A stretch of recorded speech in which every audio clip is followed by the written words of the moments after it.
Good evening, everyone, and thanks for coming. My name is S.A. Collins, also known as Baz.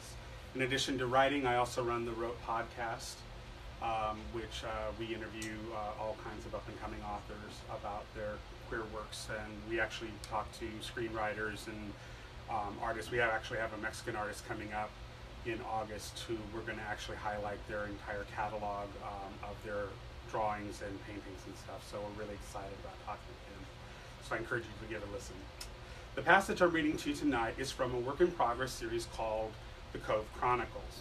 I've been toiling over it for the last 15 years. It's a deeply personal work that I started when my granddaughter, Keely, was born. I wanted to write a story that had a young, talented, awe-inspiring queer teen girl as the protag heroine of an epic sci-fi tale. It's sort of my Lord of the Rings, but with Mohawk Indians at the center of it. This epic adventure is told over 6 books, 3 set in the 1800s, and the final 3 with the teen girl set in current times. This portion of the tale takes place in an alternate universe very much like our own, but diverging on some key historical moments in our collective past. At its very core is the creation myth of the Haudenosaunee Confederacy, that of Sky Woman and her sons, Spruce and Flint. The series deals with the repercussions of those 2 sons who start an epic battle between good and evil that have now fallen upon the doorstep of the Haudenosaunee Confederacy. You may know them collectively as the Iroquois. To give you a sense of what is at hand in this reading, you'll need to know the following. It is 1847, Manhattan, New York. William Hallett, who is of British and Mohawk lineage, is somewhat of a dandy in his day-to-day life, coming from a prominent, influential, and well-moneyed family. He's grown weary of that social life of parties and politics. At 26, he has little interest in the life of work, wife, and family. All of it would he trade for a right, proper adventure. The setting is right after a fantastical battle between 2 of William's old schoolmates from Dartmouth, which at the time had been established as an Indian college, and a small army of Flint's men in the warehousing district of South Street Seaport in the lower part of Manhattan. In that battle, William witnesses his Mohawk chums performing feats of what he thinks is magic. Unbeknownst to William at the time, he meets what will become the love of his life in the form of Josiah Lightfoot, a pairing that has a great significance for the entire series. When the men make their escape from the battle within the span of a single footstep, known as gating, they cross from South Street Seaport to Battery Park, several blocks south. William presses them for answers. I give you Beware Mohawks Bearing Gifts, Book 1 of the Cove Chronicles, as recounted by William Matthias Hallett.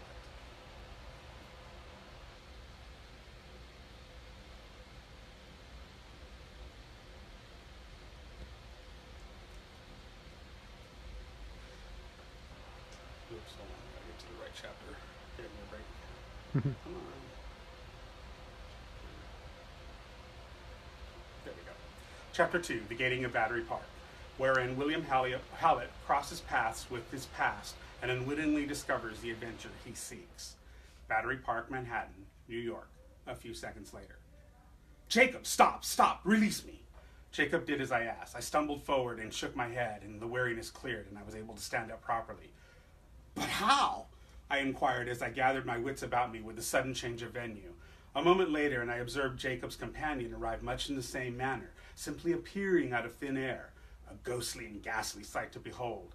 Having gone through it when myself, I could not say how it was accomplished, but the witchery of it did not escape me. Neither of them took note of my frustrated query, as they immediately became immersed in a very terse conversation in Mohawk. Having spent the better part of my school days in our shared rooms with Jacob, I had become quite the Mohawk linguist. However, it was readily apparent that since we parted company 2 years ago upon our graduation, the dexterity of my Mohawk had sorely come up lacking for the moment. I found I could only make out phrases like new or unheard of, and something about a man named Lord Flint, and another called a central. It was all very confusing. I needed answers, and by God, I was going to have them. Look, I chimed in the middle of their whispered, heated debate. Jacob, what in blazes is going on? I approached him and placed my hands upon his upper arms and looked into those dark eyes that were seething with 1,000 different thoughts other than my petty questions, and was of a mind that my queries could wait. I cared not for what he wanted. He had some explaining to do, and he had best get to it in earnest. Jacob, I know you. I've known you for years. We were best mates in school, and yet I moved away from him, swinging my arms around wildly, showing the enormity of what I just witnessed. Never in such time have I known you to behold you doing such, I was struggling for the right word, divinity to spring forth from your hands. Tell me, is it magic? I mean, you read about such things, and true enough, though I know you and your people and their disdain for magic and witchery, I cannot in all good conscience consider it to be anything but that. Yet I know precious little of your private customs and teachings, so I'm at a loss to reconcile what we have engaged upon this very night. Pray tell me, so that I can make some sense of it. I turned to him once more, holding him again in arm's length. On all that we had together as friends, and the love I bear for you and your family, and, indicating the agitated young Mohawk who stood nearby with an odd sort of stare about him, as if I'd lost my mind, which I suppose I probably had, but I continued nonetheless. And your people, pray, give me something that I can cling to that will keep my mind from slipping into the abyss. He stood there looking at me, though I could tell his anger or frustration had abated as his body became less rigid to my touch. His eyes softened gradually, and the Jacob that I knew, whom I had counted on as more of a brother than my own, actually bore the beginnings of a smile. You were always the dramatic one. And they are your people too, William, lest you forget. Your mother is Ghanaian Hakaka, as is your grandmother. And at that he pulled me roughly, embracing me fully, and we laughed for a moment. Upon parting, he turned to me to take in his companion. That man, however, seemed even more wary of me. It was then I took my first real look at him. He was a most bewitching man. Stunningly handsome and strapping specimen of a man. Of that there was little doubt. His age could be no more than a year or so off my own, yet in his manner, it was clear he possessed a singular wisdom about him. This was a young man, not to be trifled with. He stood with such formidability as if his young years bore a tremendous amount of worldly knowledge that would normally come from years of experience, as if from a much older man. How he came to this sort of countenance I could only guess, and from the looks of him in action, no doubt he had seen more than his share of battle. This is not to say that he appeared inept for the challenge, far be it, for here before me was a seasoned man of adventure. He physically appeared to possess the virility and proper muscular structure to hold his own in a fight, and in truth, I smiled thusly upon this fleeting thought, because after what I'd witnessed coming from his own hands only a few moments prior, taking on several men equipped with weaponry that could level our best military, I doubted there could be anyone upon this earth who could engage this man and have hope to do him bodily damage. Yet for all of his quiet bravado, he seemed to regard me in the most peculiar manner, as if he knew me or had known me in some point in my youth, and because of this, he already regarded me as somewhat of an equal. But on my part, I could not, in all good conscience, ever recall having seen him before, though as I thought upon this, to my great consternation, there was something moving about in the back of my mind that bespoke of a recollection, some wisp of memory of him that made every attempt to elude me, in spite of my best efforts to wrestle it from its hazy repose. If I had to guess, I suppose his eyes held the real truth of his character. For if they are truly mirrors into men's souls, as some lay claim, then this young man possessed a soul with an enormous depth, a keen sense of perception, an eagle-like perception that seemed to regard me with an intensity I could not begin to understand. A whisper of something slithered about me, not of my own accord, as if this young man could impress his emotions upon me. I did not know why I felt this, but I also knew it to be true. He, however, did little in the way of acknowledging the effect he had upon me. True enough, there was honesty, clarity, and a trace of predator looking about them. Yes, my initial estimation of him was spot on. A most bewitching man. Well, I want to introduce you to Josiah Lightfoot. No doubt he might appear somewhat familiar to you. We all attended Dartmouth at the same time, though he was a year behind our own. He nodded. Joss, please. Dartmouth. Oh, well, that is it, of course. Could I force a bigger lie through my teeth? For I still could not place him, no matter how much I tried. But I shook his hand and warmly, even so. His body softened to my touch, and any apprehension of the moment seemed to take leave of him. We were old friends now. Warm though the situation had become, I was still pressed to find answers to what I saw. But Jacob, you still have not answered me. Evasive as ever, I see. But come now, enlighten me, my brother. I indicated that he should steer the course of our conversation because all I had was question upon question, and yet again, as with our days in Dartmouth, when we first met, he had all the answers. Only then it had been about his people, or, as he reminded me, our people and their plight. He released a slow, protracted breath, resigned to the fact that if it were any other person, save myself, he would not have bothered to discuss the matter at all.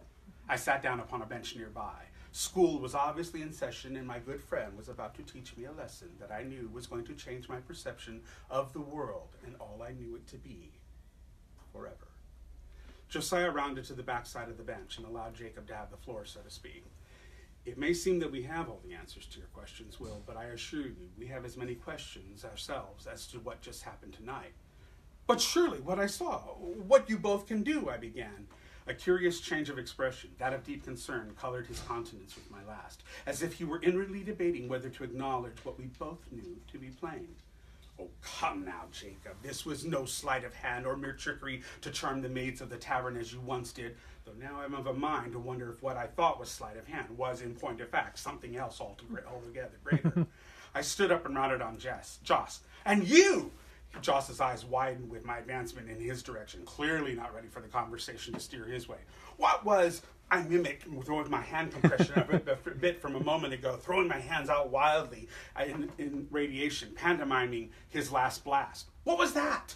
And then there was the disappearing and reappearing. And who were those men who attacked us? I remarked on this as I wiggled my fingers and leapt from place to place in order to draw attention to their disappearing act.